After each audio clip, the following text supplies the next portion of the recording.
নমস্কার বন্ধুরা, moment of বিউটিতে সকলকে অনেক অনেক স্বাগত। আজকে আবার নতুন একটা ব্লগ নিয়ে এসে গেছি। তো সকাল সকাল ব্রেকফাস্ট করে আমরা বেরিয়ে পড়েছি। আজকে সানডে, কিন্তু দিনটাও যেমন সুন্দর, কিন্তু আমি খুব ব্যস্ততার মধ্যে দিয়ে আজকে দিনটা কাটালাম।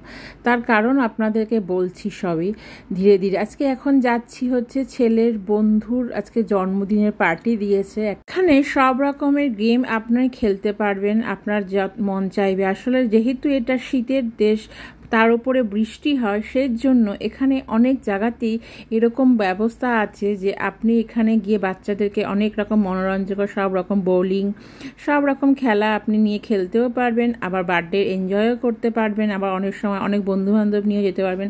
তো দেখতেই পাচ্ছেন আমার ছেলে সব দেখছে, ওর কাছে এটা নতুন, তাই ও সব আগে দেখছে ভালো করে, তারপর নিজেও খেলার চেষ্টা করছে একটু একটু করে।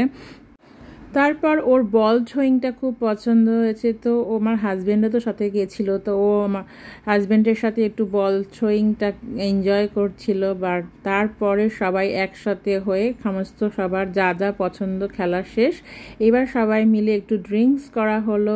এখানে স্টুডেন্টেরা বলতে পারেন, যারা বাচ্চারা আরও ছিল তাদের বাবা মারাও এসছিল। কিন্তু এখানে জানেন তো শুধুমাত্র বাচ্চাদেরকেই কিন্তু ট্রিটটা দেওয়া হয়। হ্যাঁ, তো এইবার কেক কাটিংয়ের সময়, তো এবার বাচ্চাটা সব দেখতেই পাচ্ছেন কেক কাটলো। সে একটা আইরিশ বাচ্চা, তো কাব্যকে ভীষণ ভালোবাসে, আমার ছেলেকে বলতে পারেন ওর বেস্ট ফ্রেন্ড।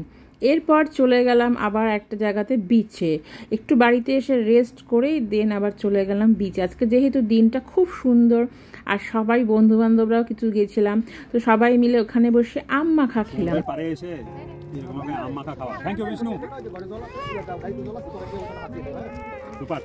এই দেখো এখানে জোড়ায় জোড়ায় খাচ্ছে, দেখেছেন? এটা হচ্ছে জোড়া, এখানে আরেক জোড়া।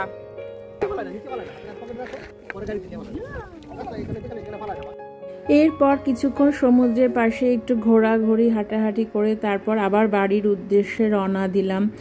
তো এইবার চলে আসলাম। এবার দেখুন অসাধারণ ভিউ, সমুদ্র, পাশে পাহাড় এবং সূর্য, এত সুন্দর লাগছিল। কিন্তু উপায় নেই, আমার বাড়িতে এসেও কাজ রয়েছে। তো দেখুন এসেই কোনো রকম জামা কাপড়টা চেঞ্জ করেই আমি আবার বসিয়ে দিলাম হচ্ছে ল্যাম্প। তো ল্যাম্প কারি বানাবো আর চিকেন কারি বানাবো। তার জন্য সবার প্রথম, যেহেতু ল্যাম্পটা হতে একটু সময় লাগবে, তাই ভালো করে আগে ল্যাম্পটাকে ম্যারিনেট করে আগে বসিয়ে দিয়েছি।